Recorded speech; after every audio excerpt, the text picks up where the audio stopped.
The start of this assembly video will be a little rant about the local SKF dealer, because searching for parts for this Poclain, new seals and such, they sell seals and other things. SKF produces not only bearings.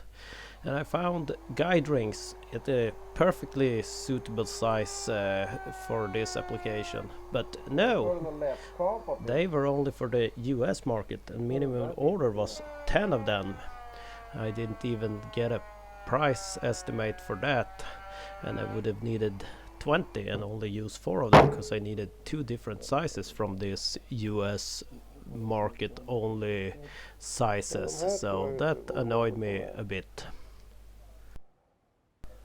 So I ended up looking around at another dealer selling bearings and stuff also, and he could sell me something that was very close on like a ribbon you cut to size, because it should be like 19.3 millimeters wide and 3 millimeters thick. This one is only 19, but that should be good enough for an old machine like this, and I probably paid just a fraction of the cost for what it would have ended up costing if the local SKF dealer, or local, the closest one I know of, it's not that close.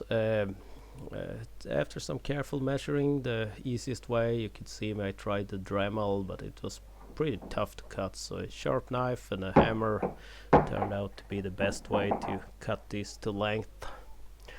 I will rant a little more about this SKF dealer in the later part of the video, but for now I see an issue, and I will cover that later, that the outer bands here will be hard to have them stay in place on assembly, but I'll show you the solution also.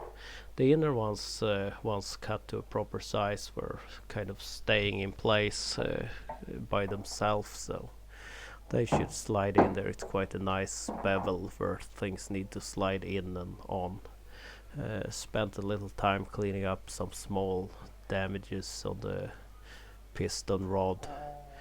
Nothing major, just fine sandpaper and a little oil, and making sure it was nothing there that would and also made a feel inside the outer tube as deep as I could get my arm. I couldn't feel any damage.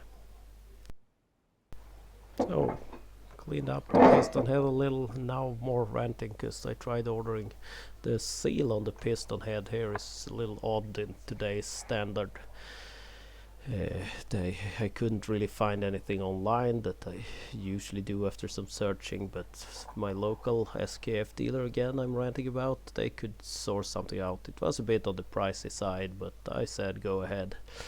It arrived, and it was only a single action seal. On the piston head you need a double action seal, so I returned that seal because it wasn't what I had requested. They had seen all the parts, I had brought them in, so they couldn't say that I had given them the wrong information or anything, and it was clearly a double acting seal that was on there.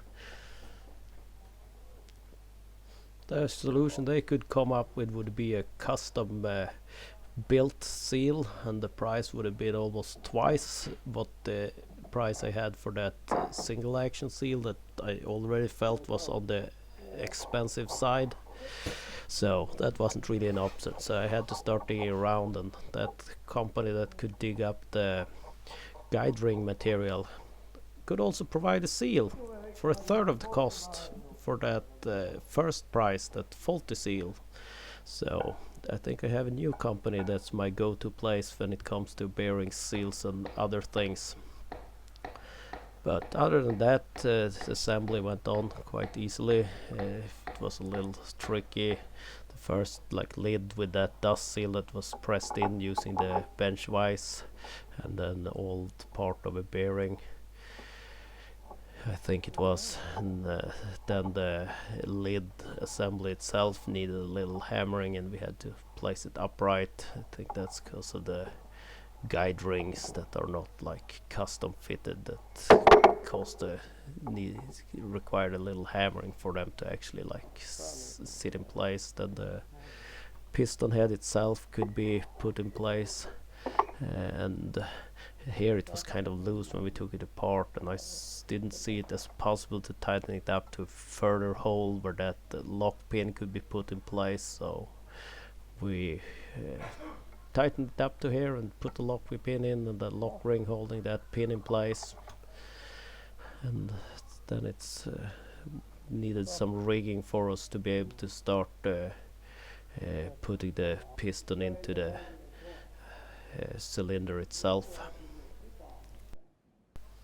At first we held those guide rings in place with zip ties that turned out to not work, but the chain block was attached overhead and we could start getting into place, but the zip ties were too big as we started using ratchet straps to pull the piston in. The zip ties would be pushed out of place before the piston head started going into the smaller diameter of the collar on the top of the cylinder, so something else had to be figured out, but I had a thought on how to solve that, and it was a plastic sheet that would hold things into place, and then zip ties around those, and that part would be allowed to slide into the bigger diameter at the top.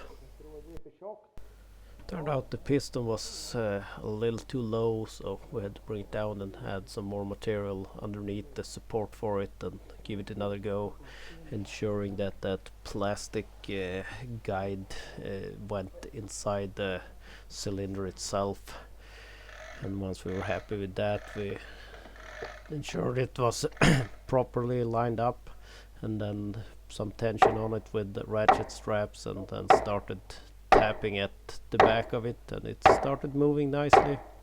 And it took a bit of tapping because it's a tight fit, and I think the guide rings there needed to conform with the slots they were going in, but overall it went in there without not that much trouble. We ensured it was in there properly before we started looking at the lid of the cylinder, and we had to remove some of the supports, and then the lid could be started to be slid up. And it had a big O-ring with a support ring. I had ordered a new O-ring here, but I had forgotten about that the first place I'm ranting about, but it looked really good, so I reused that. There was also an O-ring in the piston head assembly that I forgot to get video of installing, but and then the lid needed a bit of tapping, a wooden board to be able to tap at the back with something a little heftier,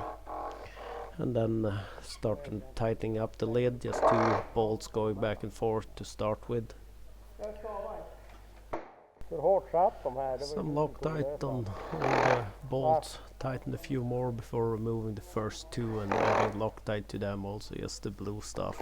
Apparently they weren't all that tight at all. My dad had loosened all of these, and he could tighten them up while I started reattaching the hydraulic pipe up at the top, and before attaching the hoses we tapped it a little further in and started lining it up with the hole it was supposed to go into. It needed to be twisted a little. My dad had already moved it around because as we installed it, the grease fitting was at the wrong direction. It's also a shim washer that goes in there. I missed a little here as we started getting it in, getting that shim into place, but it went in there without too much trouble. So then it was time for hydraulic hoses and starting the machine. And once it was started, I missed recording that, I moved it back and forth very slowly a couple of times to not build up too much air pressure, since the cylinder was empty. Then the bucket was attached and I could move it around, and because I found a big crack in the frame of the machine, the chassis, so that will need to be looked at before, so I put it kind of out of commission for now, but that's not going to happen in the next few weeks. It's put on hold for now, but it will need to be sorted.